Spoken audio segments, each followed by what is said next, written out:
The weight of it all sits heavy on my chest, a constant dull ache that never fades.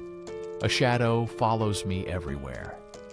A whisper in quiet moments. A scream. When alone with thoughts, I replay the scenes over trying to pinpoint where it all began, where the unraveling truly started. Maybe it was a slow fade, a gradual erosion of something once beautiful and strong. I remember Jamie and we were inseparable, or so I thought. We built a life together, brick by brick, a home, a future, shared dreams. Laughter, so much laughter it felt like forever would not be enough time with them.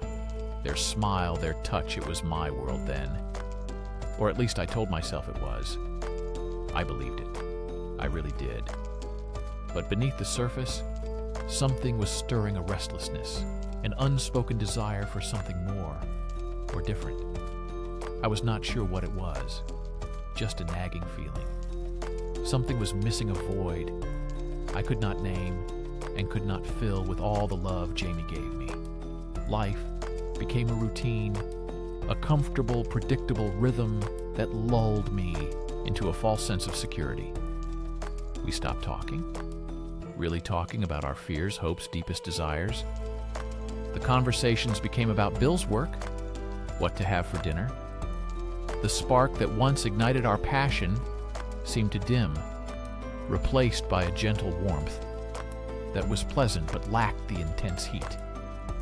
I remembered I longed for that heat, that fire, that sense of being completely seen and utterly desired. It was selfish. I know I should have communicated. I should have tried harder to rekindle what we had. But instead I looked elsewhere. I was vulnerable, weak, looking for an escape.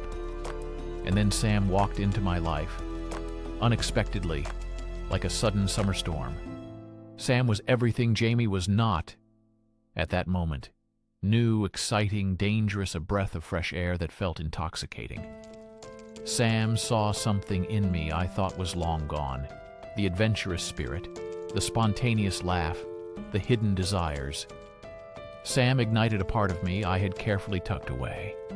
It started innocently enough, just conversations at work, shared coffee, breaks longer than they should have been, a comfortable, easy banter that made me feel alive again.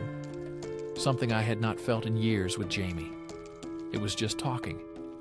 I told myself, just friends. Nothing more. But the glances lingered, the touches became more frequent.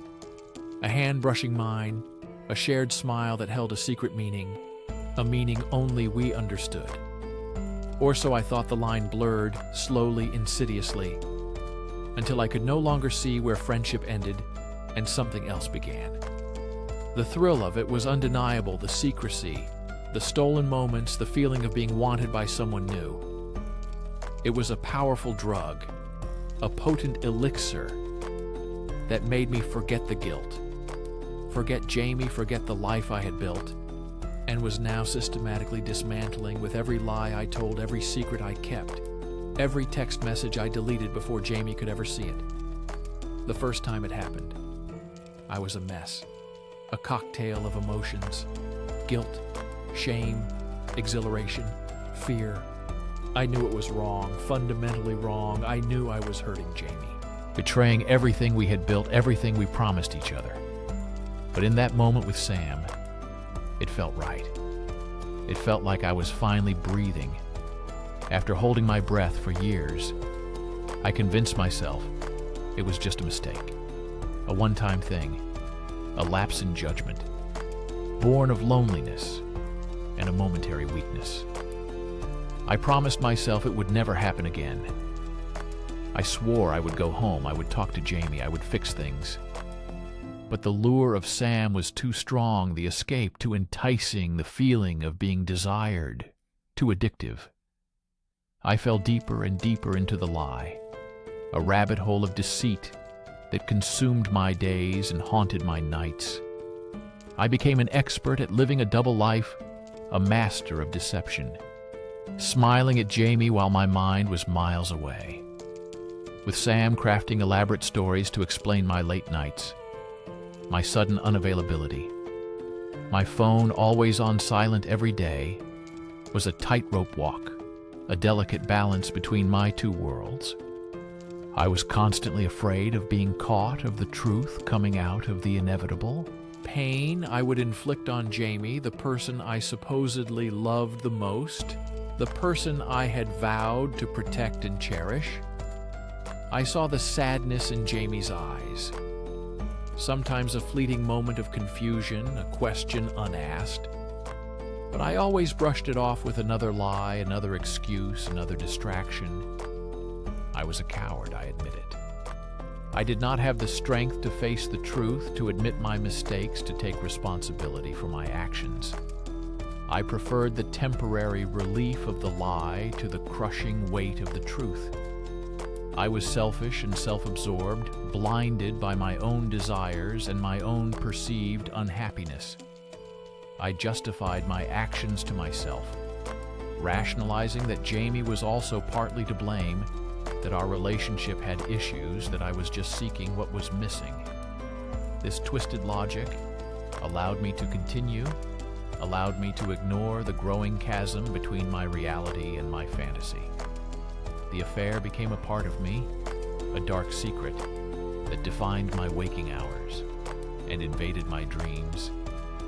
I would wake up in a cold sweat heart, pounding, remembering a close call, a moment where I almost slipped up a phone ringing at the wrong time, a message appearing on my lock screen. I was constantly on edge, paranoid, anxious, but still I could not stop the thrill of it. The secrecy, the forbidden nature of it all was too powerful a pull to resist.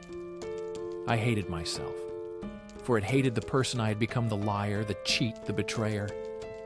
But I also craved it, craved the attention, the excitement, the feeling of being desired. It was a vicious cycle, a toxic addiction that slowly poisoned everything good in my life, everything real.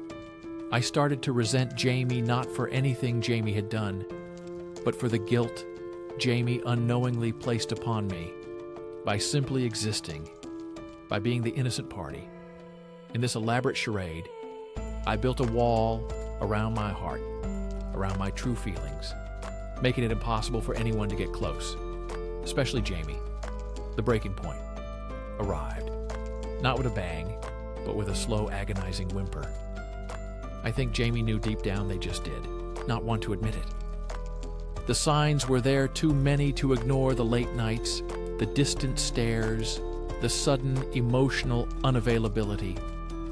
I saw the pain in their eyes growing deeper with each passing day, and it finally became unbearable to witness. I could not look at myself in the mirror anymore. The reflection staring back at me was a stranger, someone I no longer recognized, someone I deeply disliked. I knew I had to choose. I could not continue living this double life, tearing myself apart and tearing Jamie apart in the process. The guilt was eating me alive, consuming me from the inside out, leaving nothing but a hollow shell. I decided to end it with Sam and confess everything to Jamie. It was the hardest decision I ever made, but also the only one that felt truly right. The only way to